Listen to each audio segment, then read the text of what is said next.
Hello बच्चों, कैसे हैं आप सब। उम्मीद करता हूँ आप सब बहुत अच्छे होंगे और आपकी पढ़ाई भी बहुत अच्छे से चल रही होगी। सेकंड पार्ट होता है जिसमें नेमिंग रिएक्शन बहुत ही महत्वपूर्ण है, क्योंकि अगर आपको नेमिंग रिएक्शन आ जाएगा तो वहां से जो क्वेश्चंस बनते हैं कैसे होता है या कैसे प्राप्त करोगे, ये सारे क्वेश्चन इसी से पूछे जाते हैं। और साथ ही साथ नेमिंग रिएक्शन भी पूछा जाता है। कभी कभी 10 अंक का पूछ लेता है, कभी कभी 5 अंक का श्योरली पूछा जाएगा आपको नेमिंग रिएक्शन। तो पूरा वीडियो अंत तक जरूर देखिएगा, क्योंकि नेमिंग रिएक्शन जो आज हम पार्ट फर्स्ट लेकर आए हैं नेमिंग रिएक्शन का, 3 पार्ट में हम पूरे नेमिंग रिएक्शन जितने भी नेमिंग रिएक्शन हैं इंपॉर्टेंट सभी को कवर कर लूंगा।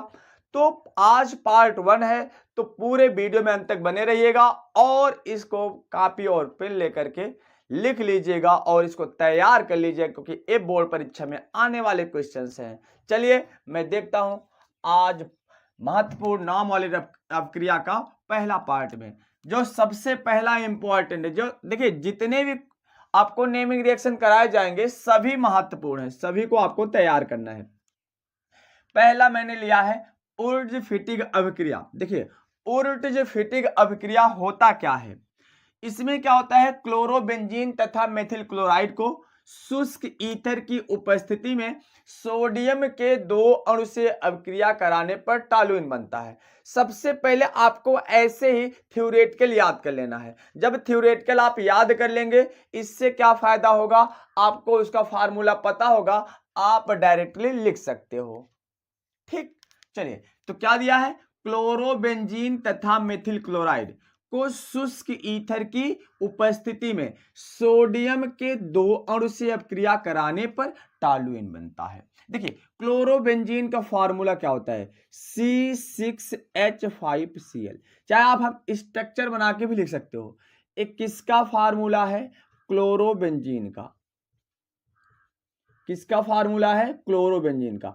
अब देखिए क्लोरोबेंजीन की अभिक्रिया किससे होती है, क्लोरोबेंजीन तथा मेथिल क्लोराइड, क्लोरोबेंजीन तथा मेथिल क्लोराइड। अब मेथिल और किससे होती है, सोडियम के 2 अणु। अब मेथिल क्लोराइड को मैं इधर लिख देता हूं, सोडियम बीच में लिखूंगा, सोडियम के 2 अणु माने 2Na। मेथिल क्लोराइड का फार्मूला क्या होता है, CH3Cl। हम इसको उल्टा लिख रहे हैं, ऐसे लिखेंगे ClCH3। लिख सकते हैं, बोलो कमेंट करके बताओ, लिख सकते हैं ना, मेथिल क्लोराइड। इतनी बातें समझ में आई। अब क्या होगा, किसकी उपस्थिति में, शुष्क ईथर की उपस्थिति में।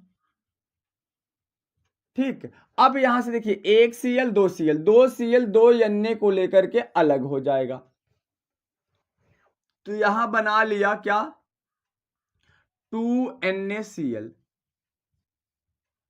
ठीक, अब बचा क्या, C6H5CH3, C6H5CH3 और इसे ही बोलते हैं टॉलुइन, अर्थात मेथिल बेंजीन है। देखो मेथिल है, क्या है, बेंजीन, तो मेथिल बेंजीन को ही बोलते हैं टॉलुइन।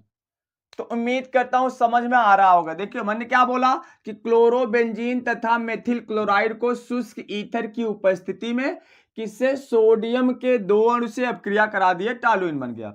यहां पर मैंने क्लोरोबेंजीन लिखा, यहां पर मेथिल क्लोराइड लिखा, इसको उल्टा लिख दिया। मेथिल क्लोराइड का फार्मूला होता है CH3Cl और यहां पर लिख दिया 2Na। अब देखिए यहां से क्या होगा, 1Cl 1Cl 2Cl और 2Na को लेकर के अलग हो गया, अर्थात 2NaCl। बचा क्या, C6H5CH3, तो हो गया क्या, टॉलुइन। आगे बढ़े, चलिए दूसरा नेमिंग रिएक्शन है कोल्बे या कोल्बे श्मिट अपक्रिया। ये भी बहुत महत्वपूर्ण है। बार बार देखो जितने भी क्वेश्चंस हैं, जितने भी नेमिंग रिएक्शन हैं, बार बार बोर्ड एग्जाम में पूछे जाते हैं, चाहे आप जाकर के अंसाल उठाकर देख लीजिएगा। देखिए कोल्बे या कोल्बे श्मिट अपक्रिया होता क्या है। देखो ये फिनाल की अपक्रिया है, फिनाल की रासायनिक गुण है। देखो फिनाल की अपक्रिया सोडियम से कराने पर, पहले हम फिनाल की अपक्रिया सोडियम से कराएंगे, सोडियम फिनॉक्साइड बनता है। चलो हम एक एक करके देखते हैं। देखिए ये फिनाल है, फिनाल का स्ट्रक्चर होता है, यहां पर OH जोड़ता है, फिनाल हो गया। फिनाल की अपक्रिया सोडियम से कराएंगे, देखिए प्लस Na से कराएंगे तो यहां पर क्या होगा, H हाइड्रोजन के रूप में बाहर निकल जाएगा, H2 के रूप में बाहर निकल जाएगा, यहां पर H2 के रूप में बाहर निकल जाएगा। तो यहां पर अब क्या हो जाएगा, Na यहां जुड़ जाएगा तो O Na के साथ जुड़ जाएगा, इसको बोलते हैं सोडियम फिनॉक्साइड, सोडियम फिनॉक्साइड। समझ में आया? यहां पर देखो इसके दो अणु लेंगे, बाद में संतुलित करेंगे, इसको हमको संतुलित नहीं करना है। याद रखना जब भी कभी भी क्या होता है, एरोमेटिक कंपाउंड्स होता है तो उसको हमें संतुलित करने की जरूरत नहीं है, क्योंकि आप सोच रहे होंगे सर यहाँ पर 2H निकला, H2 निकला, तो अब हम क्या करते हैं, इसको भी क्या करते, 2H था तो इसको हम 2 से मल्टीप्लाई कर देते, फिर इसको भी 2 से मल्टीप्लाई करते, फिर Na को भी 2 से मल्टीप्लाई करते, लेकिन हमें संतुलित नहीं करना है। आगे बात समझ में, सिर्फ हमको क्या प्रोडक्ट से मतलब है, किससे मतलब है, नेमिंग रिएक्शन में किससे मतलब होता है, प्रोडक्ट से। तो याद रखना, तो प्रोडक्ट क्या बना, पहले सोडियम फिनॉक्साइड, फिर इसकी अपक्रिया हम क्या कराते हैं 130 डिग्री सेल्सियस पर 3 से 7 वायुमंडलीय दाब एटमॉस्फेयर पर, किससे अपक्रिया कराएंगे, CO2 से, CO2 से अपक्रिया करा देते। अब ध्यान से आपको समझना है, देखिए क्या होता है, अब जो होता है यहां पर देखिए, एक क्या होता है, कार्बन होता है, यहां पर हाइड्रोजन होता है, ठीक है, एक हाइड्रोजन यहां से निकलेगा, ध्यान से समझिएगा, ए हाइड्रोजन जाकर O के साथ जुड़ जाएगा, OH बन जाएगा, क्या बन जाएगा, OH, और NaCO के साथ जुड़ जाएगा, देखो यहां पर CO है तो यहां पर COO और Na साथ में जुड़ जाएगा, देखो ऐसे। देखिए यहां पर पहले ONA था तो यहां पर O लिख दो, और यहां से H निकलेगा, देखो यहां से क्या निकलेगा, H, आप जानते हो ना एक कार्बन होता है और इसके साथ हाइड्रोजन जुड़ा होता है, तो यहां से H जुड़ जाएगा, इसका H यहां चला जाएगा। अब H निकलेगा तो यहां पर कोई चीज जुड़ेगा ना, और जुड़ेगा क्या, COO जो CO से अपक्रिया कराए हो, और Na, तो COONA, ए यहां से इससे क्या हो गया, जुड़ गया। अब इसी को बोलते हैं सैलिसिलेट, सैलिसिलेट।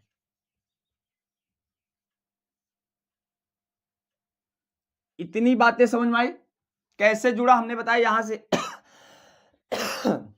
यहां से H निकला, जब H निकला H यहां जुड़ गया, और यहां पर COO जुड़ गया, और जो Na निकला था यहां से यहां जुड़ गया, तो बन गया सैलिसिलेट। अब इसकी अपक्रिया HCl से कराते हैं, किससे कराएंगे, HCl से कराएंगे, ध्यान से समझिएगा। अब जो Na होगा HCl से अपक्रिया कर लेगा, Na किससे अपक्रिया कर लेगा, Cl से, तो NaCl बाहर निकल गया, इसको हम माइनस यहां लिख दे रहे हैं, इसका मतलब बाहर निकल गया, ठीक है। हमने बताया नेमिंग रिएक्शन में केवल प्रोडक्ट से मतलब होता है।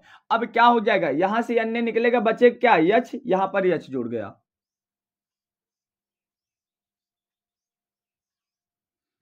OH, और यहां पर COOH, देखो यहां से NaCl बाहर निकल गया, अब H जो है यहां जुड़ जाएगा, Na बाहर निकला, H जुड़ जाएगा, तो इसी को बोलते हैं सैलिसिलिक अम्ल, सैलिसिलिक अम्ल। इतनी बातें समझ में आई, उम्मीद करता हूं नेमिंग रिएक्शन आपको पूरा रिएक्शन अच्छे समझ में आ रहा होगा, एकदम तोड़ के बता रहे हैं, ठीक है। चलिए फिर से इसको समझते हैं। मैंने फिनाल की अपक्रिया सोडियम से कराया, सोडियम फिनॉक्साइड बना, सोडियम फिनॉक्साइड,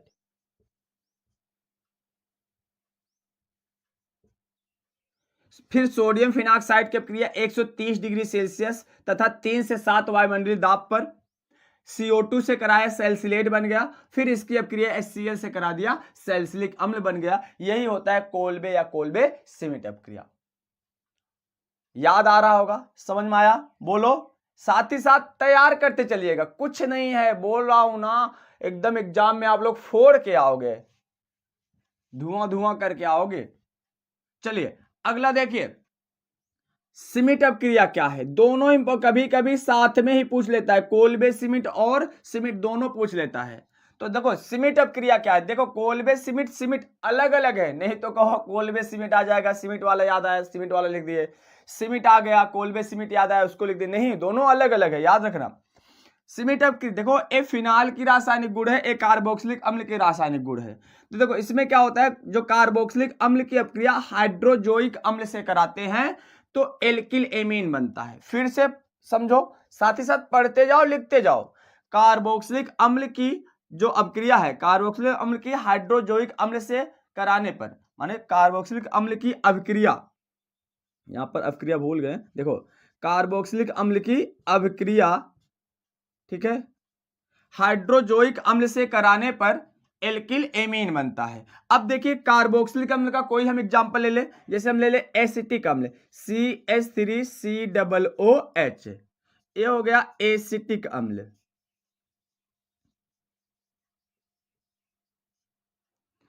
ठीक है, प्लस हाइड्रोजोइक अम्ल, देखो हाइड्रोजोइक अम्ल का फार्मूला होता है N3H, इसको बोलते हैं हाइड्रोजोइक अम्ल।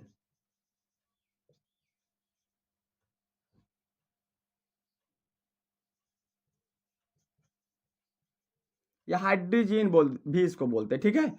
अब इसकी जब अभिक्रिया कराएंगे याद रखना क्या बनेगा, एल्किलेमीन। यहां से देखो COO CO2 के रूप में बाहर निकल जाता है, COO किसके रूप में बाहर निकल जाता है, CO2 को, और यहां पर दो माने N2 के रूप में, माने नाइट्रोजन जो होता है N2 के रूप में बाहर निकल जाता है। बचा क्या, देखो यहां से दो नाइट्रोजन निकला, N बचा और H बचा, क्या बचा, NH, और यहां पर एक H, तो NH मतलब NH2 हो गया, और किससे जुड़ गया, CH3 से, तो हो गया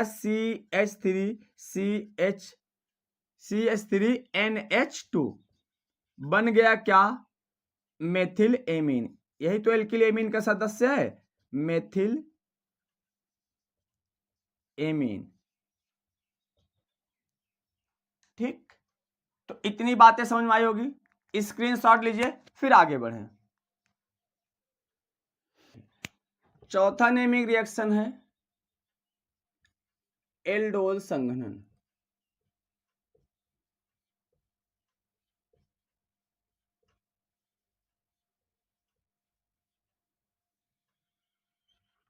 देखिए एल्डोल संघनन होता क्या है, इसमें क्या करते हैं, अल्फा हाइड्रोजन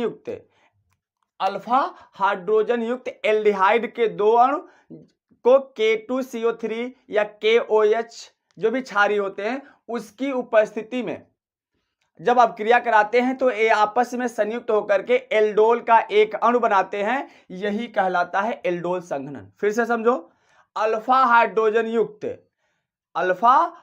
युक्त एल्डिहाइड के दो अणु K2CO3 की उपस्थिति में आपस में संयुक्त होकर एल्डोल का एक अणु बनाते हैं, क्या कहलाता है, एल्डोल संघनन। तो लिखेंगे क्या, अल्फा हाइड्रोजन युक्त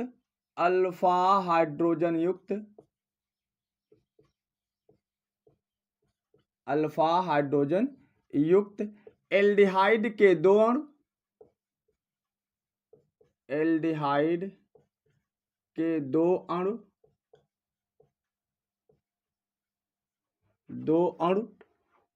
क्षारीय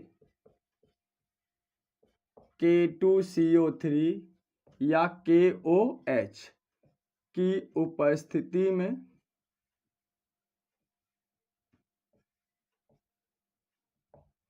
आपस में संयुक्त होकर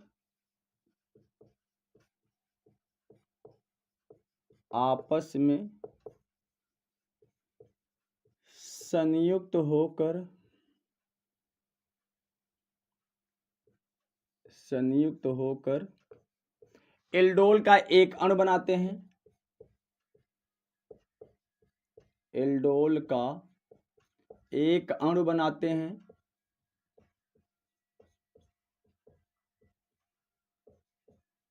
एल्डोल संघनन कहलाता है,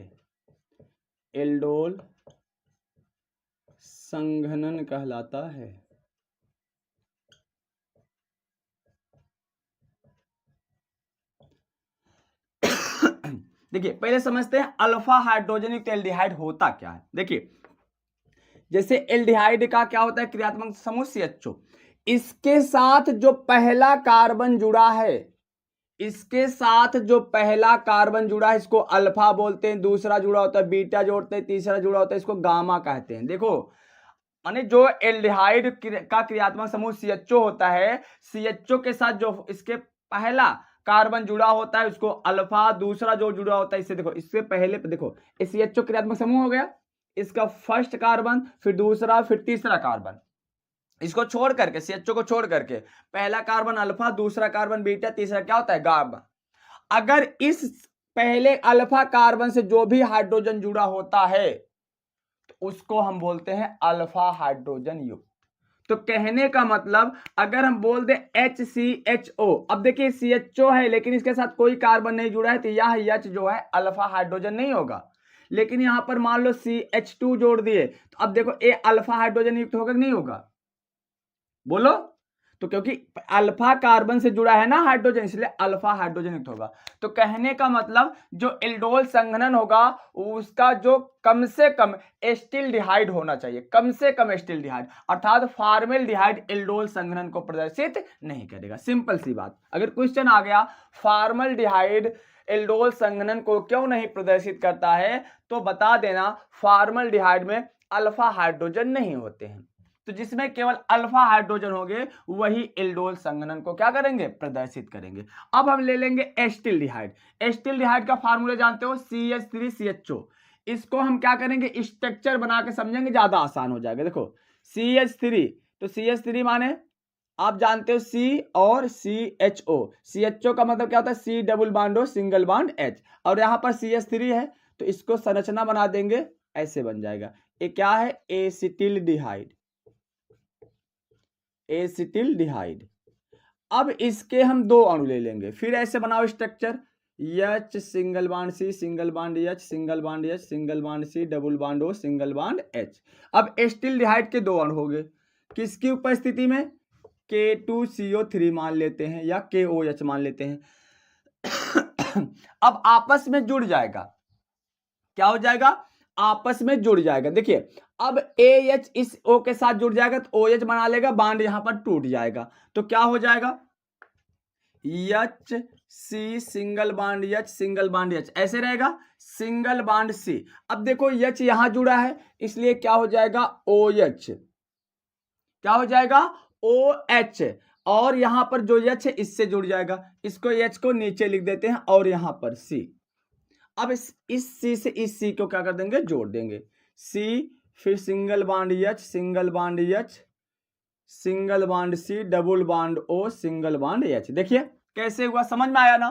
देखो हमने क्या किया, इस H को यहां जोड़ दिया, यह H OH हो गया, फिर इस H को इसके नीचे जोड़ दिया, देखो ठीक, बाकी सभी को ऐसे लिख लिया। अब इसी का नाम हो गया एल्डोल। अगर आप इसका और नाम लिखना चाहते हैं आईपीएससी नाम, देखिए यहां से शुरुआत करते हैं, आईपीएससी नाम 1 2 3 4,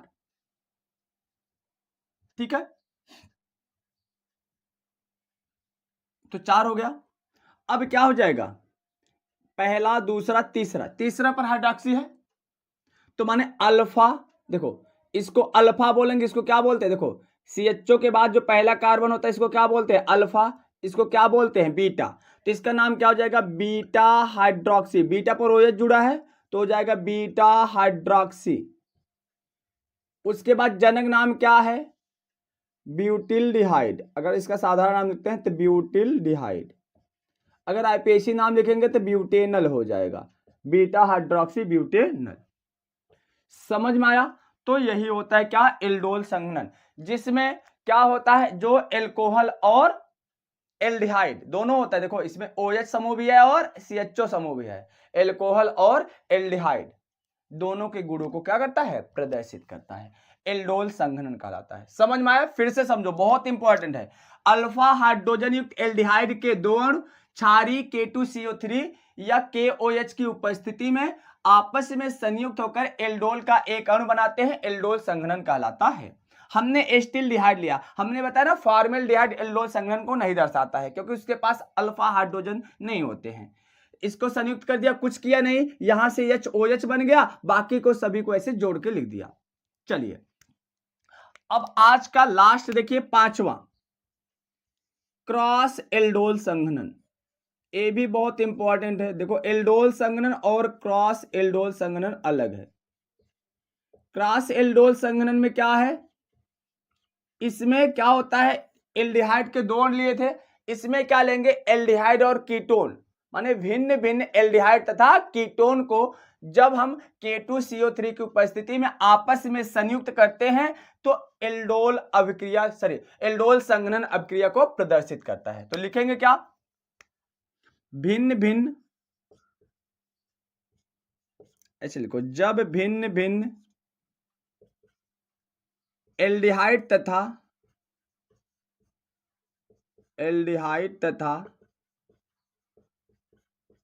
कीटोन को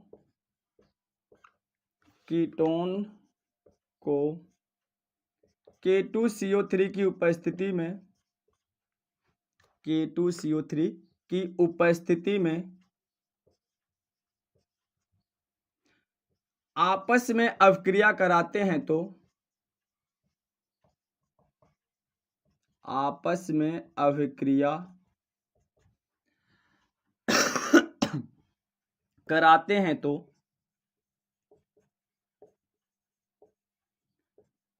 संयुक्त होकर एल्डोल संघनन अभिक्रिया प्रदर्शित करता है। एल्डोल संघनन अभिक्रिया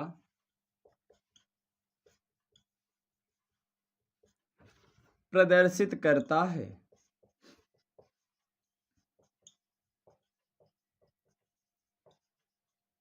क्रॉस एल्डोल संघनन कहलाता है।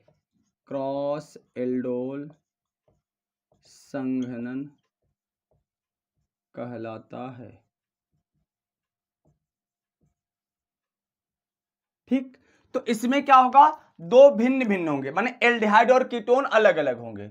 एल्डिहाइड लेंगे और कीटोन, इसमें क्या किया था, एल्डोल माने एल्डिहाइड के दो नोड लिया था। देखो एल्डिहाइड जैसे हमने ले लिया CH3CHO और कीटोन को ले लिया, कीटोन माने देखो CH3COCH3, ठीक है।